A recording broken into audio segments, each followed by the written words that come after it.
এই পুরাতন রেল স্টেশনের মধ্যে মনে করেন রাস্তায় যারা থাকে ওদের নতুন সরকারের কাছে একটা আবেদন করি আমি। আমার এই ভিডিওটা যেমন নতুন সরকারের কাছে যায় যে রাস্তার মধ্যে যারা ফুটপাতের মধ্যে থাকে ওদের প্রতি একটু আইনের আওতায় আনা হোক। ওরা রাস্তার মধ্যে যা অবস্থা করে, আমরা তো মা বোন নিয়ে হাঁটাচলা করি, এরকম যদি আপনার মা বোনদের সামনে যদি হয় তো আপনারা ওই সময়টায় কী করবেন?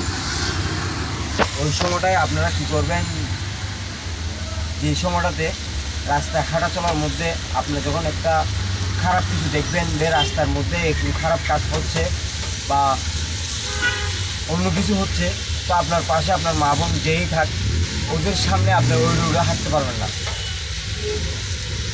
তো আমরা সবাই মিলে একসাথে জড়ো হয়ে যদি ওদেরকে